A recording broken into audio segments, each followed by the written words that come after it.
Le marketing, c'est un outil puissant pour une entreprise rentable dans laquelle on a le goût de travailler puis de s'épanouir.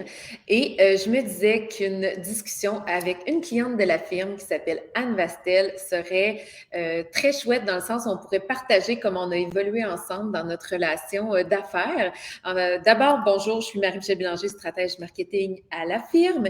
Et Anne, avec nous, là, on a toujours eu l'impression qu'elle a réussi à euh, utiliser les stratégies marketing, le développement pour bâtir une entreprise qui était très douce, qui respectait son contexte de vie privée sans avoir à renoncer à son ambition, à sa soif de défi, tout ça. Puis elle a, en fait, la première facture date d'il y a quelques années avec nous. Alors Anne, avant je te présenterai d'abord, qui t'es? Tu es une herboriste thérapeute accréditée qui pratique et enseigne l'herboristerie depuis plus de 20 ans.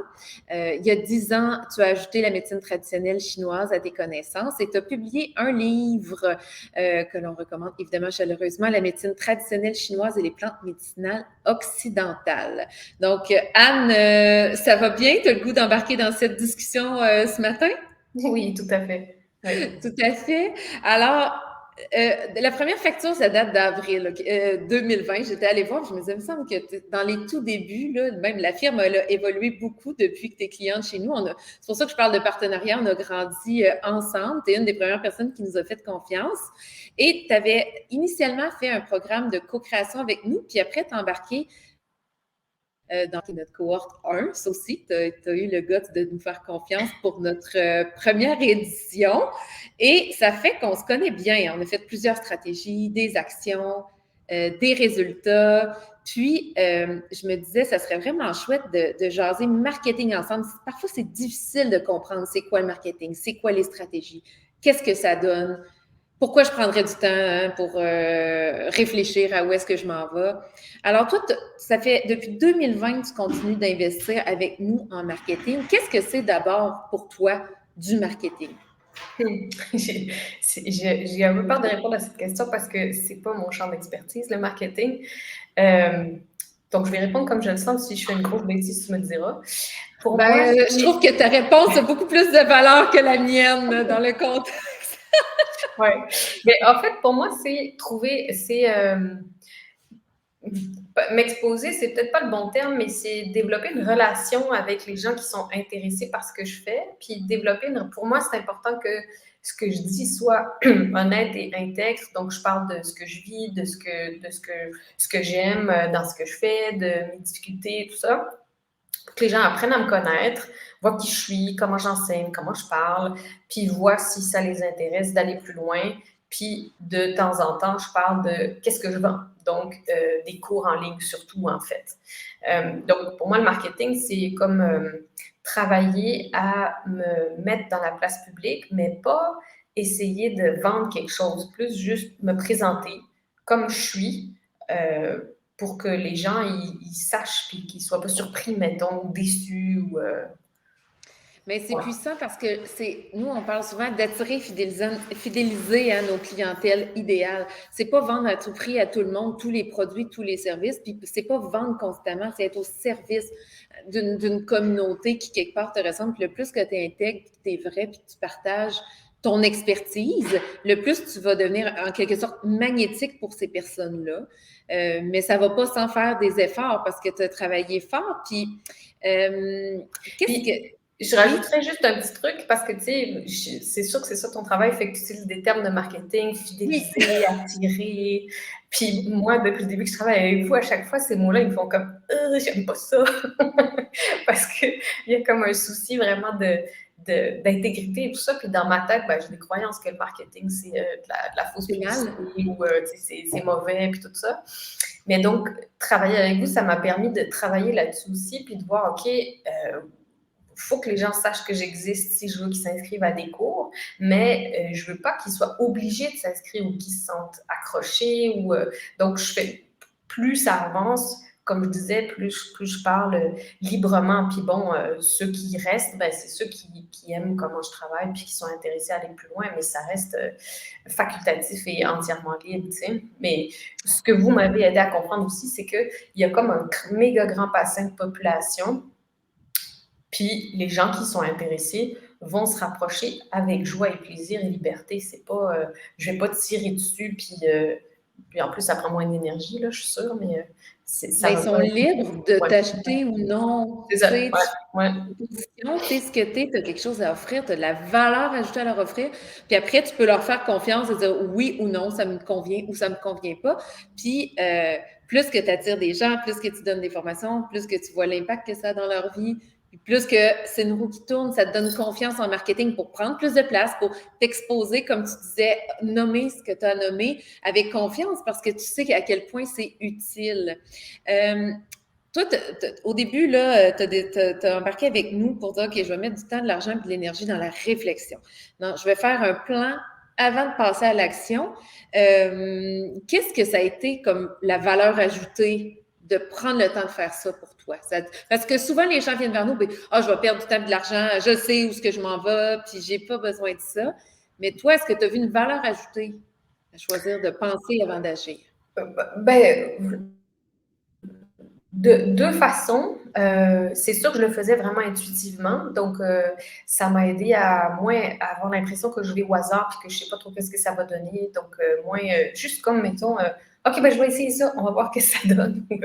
Le planifier, ça m'a aidé à ce que ça soit plus structuré, puis aussi du coup, comme tu disais au début, un de mes gros objectifs tout le temps, c'est de chercher à garder une qualité de vie. C'est comme la priorité. Donc, même si je veux avoir plus de revenus pour moins de stress financier, ben, je ne veux pas que ça nuise à ma qualité de vie. Donc aussi, la stratégie a permis d'aider ma qualité de vie parce que ça me permet de le planifier à l'avance. Quand est-ce que je dis quoi, comment je dis, pourquoi je le dis. Puis il y a comme toute une suite, en fait, comme un échéancier ou un suivi qui se fait jusqu'à un cours qui commence. Donc, mieux comprendre la stratégie, ça m'a aussi aidé à mieux planifier tout ça pour que ça soit plus facile, en fait, là. À doser le travail, puis Ouais. d'intégrer c'est ça l'affaire, c'est quand on devient entrepreneur, souvent il y a un piège, c'est de croire que notre temps vaut pas très cher, puis on travaille toujours plus pour générer plus de revenus. Quand on ne s'est pas arrêté à calculer, à planifier, à s'organiser, ben on tombe dans ce piège-là, qu'on travaille beaucoup, puis chaque pièce qui rentre, c'est parce qu'on a travaillé 1 heure de plus, 2 heures de plus, 2 jours de plus. Puis si on coupe on coupe dans notre épanouissement personnel. Puis je parle pas juste de famille parce que on pourrait être toutes les deux des femmes célibataires, mais avoir le droit d'avoir un épanouissement personnel en dehors du travail, il faut y réfléchir stratégiquement. Il faut être proactif. Ça va pas arriver tout seul.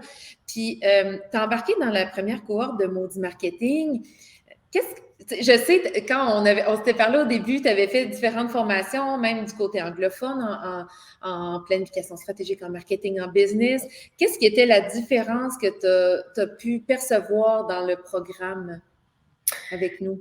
Ben, c'est vraiment le côté écoute et adaptabilité à mes besoins, en fait. Parce que les autres formations que j'avais faites, c'était un peu comme des recettes toutes faites, qui sont bonnes aussi. C'est toutes des notions de base importantes, là. L'entonnoir, aller chercher des gens, trouver des trucs petit prix pour qu'ils essayent le produit, fidéliser la clientèle. C'est toute la même chose que vous avez enseigné. C'est juste que c'était pas forcément adapté à mes besoins ou je me sentais pas entendue dans qu'est-ce que je vivais, en fait. Parce que aussi, comme je vends des cours en ligne sur des plantes médicinales à des thérapeutes en santé complémentaire, c'est assez comme pointu aussi.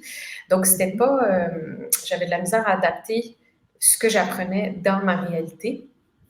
Puis je dirais qu'au-delà de tout ça, c'était pas à ça que je m'attendais en faisant la formation de Maudit Marketing, mais c'est ça que ça a donné au final. C'est que ça a opéré en moi un genre de transformation dans ma façon de voir les choses, en fait. J'étais restée avec l'idée que, OK, travailleur autonome, on bûche, puis plus on bûche, plus on a de l'argent, comme tu dis. Puis l'objectif, c'est pas forcément avoir de l'argent, mais c'est juste aussi être capable de payer les factures sans stress, puis juste pouvoir manger. Puis Ben, donc, une vie confortable. On a tous besoin d'une vie il y a matérielle ça, mais confortable, même c'est un comme une besoin. fois, tu as dit, au-delà de ça, tu as dit, ben, si j'ai plus d'argent, qu'est-ce que je vais faire avec? Puis là, je peux redonner à ma communauté, je peux nourrir d'autres projets. Si j'ai plus de temps, ben, j'ai plus de temps pour me réinvestir en bénévolat dans la guilde, aider des jeunes herboristes, organiser des formations continues. Donc, c'est aussi la formation. C'est sûr que j'ai appris l'histoire des stratégies marketing qui est plus comme espèce de recette, comment l'appliquer, comment m'occuper de mon entreprise pour la faire connaître, mais aussi, je me suis retrouvée et puis j'ai vu que c'était possible de créer une entreprise qui grossit, mais qui me ressemble, où je vais pouvoir respecter mes valeurs, mes priorités, puis être bien dedans. Donc, ça a rajouté l'envie d'être entrepreneur. En fait, c'est l'année passée, pendant la formation, que j'ai réalisé que j'étais entrepreneur, même si c'est ça que je fais depuis super longtemps. Donc, tout ça, ça fait comme. Ça a changé ma façon de percevoir mon travail. Donc, ça fait que là, je vais chercher d'autres outils en gestion financière, des trucs comme ça. Mais puis, ça rajoute des défis, parce que moi, j'aime les défis, mais c'est pas obligé d'aller jusque-là. Mais il y a eu plus que juste une transformation en marketing, je te dirais. Puis, beaucoup grâce à votre capacité d'écoute, moi, je trouve. Tout depuis le début, en fait. C'était mon inquiétude à commencer à travailler avec vous, c'était d'être embarquée dans quelque chose qui ne me convenait pas. Mais dès le début, c'est vraiment le souci d'écouter qu'est-ce que j'ai besoin, qu'est-ce que je veux, puis trouver l'outil qui va être le plus adapté pour mon besoin à moi, puis mes envies à moi. Là. Ouais. Trouver des solutions qui te correspondent aussi parce que parfois, là, le marketing, quand on pense qu'il y a juste une façon d'arriver à nos fins, puis si la façon ne nous ressemble pas, ben on la concrétise pas et donc on n'arrive pas à nos fins. C'est pour ça, tu sais, c'est ça aussi, là. Tout à fait. Trouver Puis aussi, du coup, être en groupe, ça fait que il y a les idées des autres qui apportent d'autres solutions. Puis là, je dis, ah oui, OK, ah ouais, ça, je pourrais faire ça. Ou OK, c'est normal de trouver ça difficile. C'est pas juste moi, je suis pas folle. Donc, le fait de travailler en groupe aussi avec d'autres mini-entreprises, ça aussi, c'était vraiment intéressant. Ouais.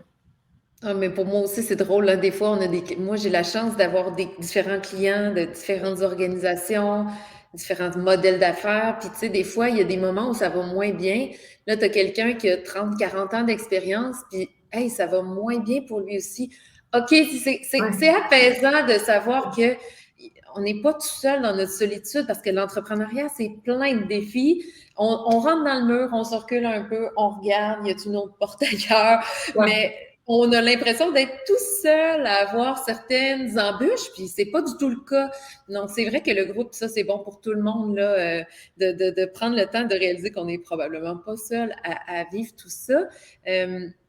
Ce que j'ai beaucoup aimé, puis t'es une des clientes qui m'a fait le plus réaliser ça dans ma pratique même de marketeur, là, de stratège, c'est que je voyais à quel point, puis même par miroir, tu m'as quelque part fait réaliser que moi aussi, ma priorité, c'était la famille, les enfants, être présente. Puis, sans rien, j'aime bien dire, j'aime ça que mes enfants savent ce que ça goûte ma nourriture.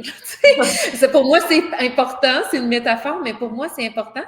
Puis, j'ai vu que tu as beaucoup travaillé là-dessus, sur bâtir une vie, je vais dire une vie de façon holistique qui est plus douce, mais sans renoncer à des défis vraiment wow en entrepreneuriat, à des ambitions, à vouloir avoir plus d'impact.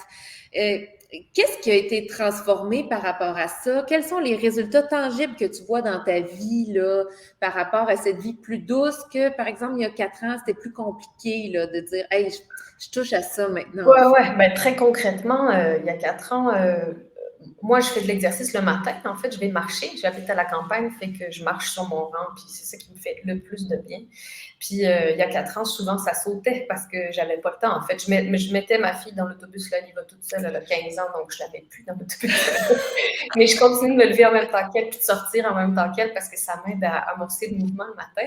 Mais, donc, il y a 4 ans, souvent, ça sautait parce que j'avais des clients tôt le matin. Tu Ou alors, coupais sur ce moment important et qui te fait du bien pour être au service de l'autre. ouais. Ouais, OK. tout à fait. Ouais, ouais, ouais. Donc, Mmh. ça, c'est un des trucs majeurs qui change. Puis aussi, du coup, d'avoir goûté à ça, ça fait que quand les gens me demandent de couper sur quelque chose d'important, ben là, je suis plus capable de dire oui. Là. Fait que faut vraiment que ça soit vraiment important pour que Pour je que tu coupe. coupes. Oui, Ouais. puis probablement que le fait, je sais pas si tu observes ça, mais parfois chez moi, j'observe que prendre le temps, rentrer, disons, 1 heure plus tard, mais prendre le temps de faire ce qui me fait du bien le matin, fait que je suis beaucoup plus productive, efficace. Je trouve mes idées plus rapidement. Donc, je gagne du temps. J'ai moins besoin de faire des grosses journées où je vais arriver beaucoup avec une certaine énergie, beaucoup plus favorable à ce que les projets débloquent, où ça se passe bien. Donc, je vois même qu'en travaillant un peu moins, mais en prenant soin de moi ou de ce qui me nourrit, j'arrive à la table avec une autre énergie qui va m'amener plus de résultats plus vite, Ouais, tout finalement. à fait. Moi, je t'avoue que mon cerveau, il va vite, fait que je me débrouille même quand je suis pas en forme. Mais là où ça me coûtait le plus cher, c'était que j'étais pas bien, en fait. J'étais pas heureuse, j'étais constamment frustrée, découragée. Fait que Mmh. ça, globalement, j'étais pas bien, en fait. Puis moi, j'accompagne des gens qui sont malades souvent de pas être bien dans leur vie. Donc, j'avais toujours l'hantise, je vais devenir malade, c'est sûr, je vais devenir malade, je suis pas bien, je suis pas bien. Fait que j'avais comme toutes Ouais. ces croyances-là qui tournaient. Donc, non, non, ça, c'est un des trucs qui a changé beaucoup. Puis, ben, mon revenu aussi, en fait. Le revenu qui a augmenté, d'avoir quelque chose de Mmh. plus organisé, structuré. Puis, un autre truc, c'est pas directement lié avec le marketing, mais de comprendre que j'ai pas besoin de créer tout le temps des nouveaux produits, mais plus de maximiser la vente des produits qui sont rentables, en fait. Mmh. Rentable parce qu'ils font de l'argent, mais rentable parce que j'aime ça le faire aussi. S'il fallait que je donne un cours qui m'ennuie parce qu'il fait de l'argent, j'y arriverais pas de toute façon. Donc, il faut que ça soit, pour moi, il faut que les deux soient dans la balance là, pour être rentable, mais ça aussi, ça enlève une couche de stress parce que j'ai pas tout le temps besoin de créer des nouvelles affaires, mais je peux revendre le même truc tant que j'aime ça le faire, en fait. Là. Ouais. Fait que c'est rentable Ouais. sur le plan, financier et rentable sur le plan de l'énergie, tu sais, tu as le goût de le Oui. faire et en plus, tu gagnes du temps là-dedans parce que quand tu refais tout le temps des produits, il faut que tu testes le marché. Des fois, ça pogne pas, des fois, ça vend pas tout de suite. Ça peut prendre beaucoup de temps avant d'arriver à vendre avec aisance un nouveau produit. Donc là, tu sautes toutes ces étapes-là, puis ça fait Ouais. un modèle qui roule et c'est ça une entreprise. Tu sais, tu disais, je suis plus une travailleuse autonome, je suis une entreprise de un. C'est ça le changement, la transformation.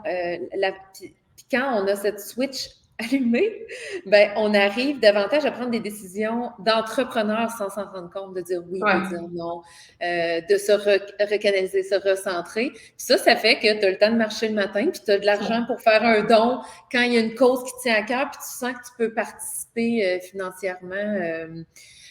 Puis, Ouais. qu'est-ce qui, à travers tout ce que tu as essayé depuis qu'on travaille ensemble, c'est quoi les actions marketing qui ont été le plus déterminantes là, pour t'amener à être là maintenant? Ouais. Je les avais, je me suis préparée parce que j'ai eu les questions à l'avance, alors je regarde ma petite feuille. Il y avait mieux comprendre puis mieux utiliser mon infolettre, en fait, puis du coup aussi avoir plus de plaisir à le faire parce que ça, c'était comme une obligation. Il faut que j'écrive une infolettre parce que ça fait partie du marketing, il faut que je le fasse. Mais je savais pas trop quoi Il dire faut. dedans puis comment dire. Ouais. Fait que ça revient à ce qu'on disait au début, parler de qui je suis, de ce que je vis. C'est beaucoup plus facile à écrire aussi parce que puis j'ai pas forcément envie de faire de la recherche pendant 3 jours pour écrire une page d'infolettre là. Donc ça a été quelque chose qui, puis je pense que ça mélangé à déléguer, vous engager pour la publicité Facebook parce que s'il y a d'autres micro-entreprises qui écoutent ce live, comprendre comment ça marche les publicités Facebook, ça prend comme un doctorat. Là. C'est vraiment que c'est pas si compliqué quand tu le fais comme boboche, comme je le faisais au début, mais de façon plus structurée pour que ça soit plus efficace. Là, c'est comme un autre niveau, en fait. Là. Fait que donc, Pour que ça coûte vous moins cher engagez. du lead, c'est pas Ouais, pire de se connaître un peu, mettons. Je veux dire, oui, tout est accessible par contre. Facebook, oui, Instagram, on peut vraiment faire tout seul. C'est oui. juste que l'essai-erreur, quand tu n'es pas stratégique, ça coûte plus cher de la personne. Tu vas Ben, oui, attirer. puis aussi, avec vous, avec la formation multimarketing, j'ai compris qu'en fait, c'était plus rentable de mettre de l'argent dans aller chercher des gens qui vont s'inscrire à l'infolettre. Puis ensuite, Hmm. moi, j'alimente l'infolettre de façon ludique ou à ma façon, donc c'est plus léger. Et donc, les deux vont ensemble, en fait. Déléguer Facebook pour qu'il y ait plus de gens qui s'inscrivent à l'infolette, travailler sur l'infolette pour avoir plus une régularité.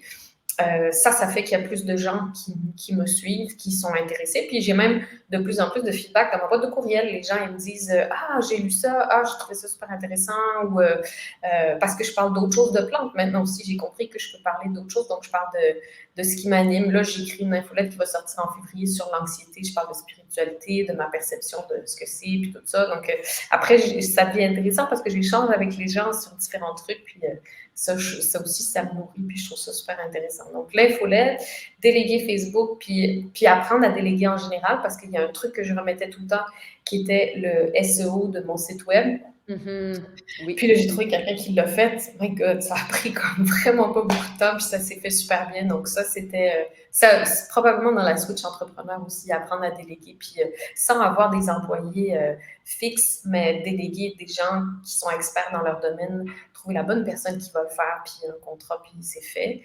Et puis, l'autre chose que j'ai appris, c'est, ça va dans l'idée de pas créer des nouveaux produits, mais trouver une façon de structurer les anciens élèves, parce que j'enseigne beaucoup à des thérapeutes, donc après, ils ont des questions, ils retournent dans leur pratique, ils rencontrent des clients, ils ont des questions, puis j'avais tout le temps des questions dans ma boîte de courriel à gérer, donc ça me rajoutait du travail parce que c'était pas tout ensemble. Donc là, réfléchir dans la formation multimarketing, ça m'a permis de créer un produit qui est un groupe de soutien pour les élèves avec un forum, des lives de temps en temps. Puis ça, eux, ça leur convient parce qu'ils ont les réponses.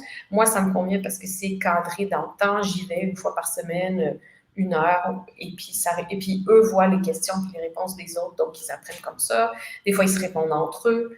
Donc, non, ça, c'est vraiment le fun aussi. Puis du coup, j'ai concrètement beaucoup moins de courriels dans ma boîte de courriel. Même quand même, j'étais inquiète. Puis là, je me demandais, écoute, y a-t-il un problème? Tu as moins de suivi moi, je les appelle les petites questions, Oui. mais tu as plus de revenus. Quelle bonne idée! Et sans enlever quelque chose à mes élèves, parce que Non, je pense que au ça, contraire. c'est important pour les aider à décoller puis trouver leur place. Puis ça, c'est important pour moi. Donc, je voulais pas arrêter de le faire, mais je voulais trouver une façon qui fait que moi, je suis bien là-dedans, puis ça me suce pas du jus toute la journée, en fait, là. Pas couper dans le soutien, mais l'organiser puis le rentabiliser. C'est C'est juste ça. ça. C'est Voilà. juste ça, la pensée plus entrepreneuriale. C'est cute, Anne-Françoise nous écrit en commentaire, ton infolette, Anne, est un exemple parfait de ce que tu veux faire et ce que tu décris. Tu es généreuse, je la lis systématiquement et elle m'apporte beaucoup. Elle m'a tellement apporté que finalement, j'ai décidé de te consulter pour ma santé. Quel bon marketing! Alors, bon, ben, l'appel est lancé, allez vous inscrire sur le site d'Anne Vastel Herboriste, son infolette qu'on lit ici religieusement. Maintenant que tu as avancé beaucoup là, dans les dernières années, là, 2023 vient tout juste de commencer. C'est quoi tes aspirations? Sur quoi tu veux travailler dans les années à venir là, en termes de développement d'entreprise? Ben, mon défi, en fait, avec plus de revenus, suite au marketing et tout ce que j'ai fait, c'est que là, et ma joie de déléguer, c'est que l'année dernière, j'ai trop délégué. Fait que là, je me suis retrouvée à trop dépenser par rapport aux revenus, puis j'ai des revenus un peu instables dans l'année parce que j'ai des formations qui commencent par bloc. Donc, il y a des moments comme l'été où j'ai beaucoup moins de revenus et aussi parce que je travaille moins pour être plus avec ma fille, plus profiter de la nature et tout ça. Donc là, l'année dernière, c'est ça que j'ai vécu. Puis là, je me suis rendu compte que je gérais mes finances intuitivement, mais pas forcément de façon entrepreneuriale. Donc, mon défi, c'est ou mon ambition, mon envie, c'est de mieux comprendre cette partie-là de mon entreprise pour mieux le gérer, puis encore une fois, alléger, puis aller chercher des outils pour que ça soit plus simple. Puis j'aimerais ça, du coup, une fois que ça, c'est en fait l'ambition à court terme, c'est structurer l'entreprise pour que ça soit plus solide. Là, je vois qu'est-ce qu'il faut que j'arrange. C'est comme si je répare les fondations de ma maison, là, puis là, après ça, elle va tenir, je change les fenêtres, puis elle va se chauffer toute seule. Puis après, j'aimerais ça écrire un autre livre, en fait. Donc ça, c'est comme, je travaille avec une autre fille qui est coach en entreprise, pour structurer comme les 10 prochaines années pour m'organiser une demi ou une année sabbatique pour écrire un livre, en fait, finalement. Voilà, Ah, c'est puis ça. ça se planifie, ça s'organise et ça se finance. Donc là, tu as tous les outils pour Et arriver. ça, c'est quelque chose que je ne savais pas, en fait. Ça a toujours été mon rêve de prendre une année sabbatique pour faire un autre projet et tout, Hmm. mais j'étais comme, je ne vais jamais y arriver. Mais là, c'est vrai que tout se planifie, se structure, Tout s'organise. c'est ça, en Tout, fait. tout s'organise. Ça prend juste une stratégie, un plan d'action, puis suffisamment d'humilité pour se rendre compte quelles actions fonctionnent et fonctionnent moins, puis ajuster. Parce qu'on ne fait pas, ah, bang, je vais être en sabbatique, l'argent va rentrer, je vais être structuré, il faut essayer des outils, des affaires, hein? Il faut sortir de notre zone de confort. Ça ne marche pas toujours du premier coup, mais si on ne lâche pas, qu'on continue d'optimiser, bien, ça devient très réaliste. Ouais, Après, il faut juste comme arriver à rêver plus grand. Parce que tu vois, si ouais. c'était pas une possibilité, tu peux même pas aspirer à avoir cet objectif, c'est pas une possibilité. Ouais, tout à fait. Puis rêver plus grand, c'est aussi une forme de défi, en fait, parce que Oui, on monte par escalier, puis à un moment donné, quand j'y arrivais, et comme là, je suis arrivée à un seuil de rentabilité qui fait que je paye mes factures, je peux aller au restaurant. Bon, OK, ben, qu'est-ce que je fais maintenant? Tu sais, qu'est-ce que je fais avec what's mon... next? C'est ça. Donc, ça a aussi été partie du travail de la dernière année. C'est bon, OK, ça roule, mais là, qu'est-ce que j'ai envie de faire avec tout ça? Puis pour que, encore une fois, que ça continue de me correspondre, puis de correspondre à mes valeurs, en fait. Là. Je ne peux pas juste faire de l'argent pour faire de l'argent, puis juste faire plus d'argent. Non. Pour moi, il manque de sens, en fait. Là. Ouais. Ou tu peux aspirer à de la pure créativité, du pur impact. Qu'est-ce que j'ai envie de mettre au monde pour Ouais. continuer ma pratique, pour continuer mon impact sur la planète? Tu sais? Quelle est la prochaine étape qui, moi, me tente? Puis comme ta machine roule bien, ben, tes revenus vont être là, ta sécurité est là, Ouais. mais là, l'ambition peut s'épanouir sans paniquer, sans être trop pris. Puis toujours, on sait à quoi dire oui et à quoi dire non pour concrétiser Ouais. les C'est un work rêves. in progress, je dirais, là, mais oui, ça s'améliore. Ah, voyons, moi, ça se fait de même. Intégrité. Tout ça, c'est sarcastique pour ceux qui n'auraient pas compris. Si on veut te suivre, Anne, si on a aimé là, ta personne, autant ta pratique entrepreneuriale que ta pratique comme herboriste, où est-ce qu'on peut aller pour voir, pour te suivre davantage et rester proche de toi? Ben, je dirais plus, il y a 2 places en fait sur mon site, s'inscrire à mon infolette parce que là je l'envoie 2 fois par mois avec, des infos sur les plantes ou, des problèmes de santé, des trucs comme ça, des trucs reliés à l'herboristerie. Puis sur Facebook aussi, je publie généralement, 2-3 fois par semaine, des trucs plus courts sur les plantes où je partage des articles que j'ai lus intéressants, des choses comme ça. Ouais. Excellent. Puis on rappelle, allez vous abonner à son infolette. Excellent exemple d'infolettre qui fonctionne bien. Écoute, je te remercie chaleureusement. Je sais que tu es une fille occupée. Tu as pris le temps de partager tout ça avec nous. On a grandi ensemble, puis on se ressemble là, en termes de modèle d'affaires, de valeurs profondes. Alors, merci. De Merci rien, d'avoir ça fait partagé ça plaisir. avec nous. Puis, pour ceux qui ont entendu parler de Maudit Marketing, qui pourraient être intéressés, on a une prochaine cohorte qui démarre le 6 février prochain. Vous pouvez simplement m'écrire un message privé et je vous enverrai les détails. Merci pour tout, Anne, et on se dit à très bientôt. À bientôt. Bye bye. Bye bye.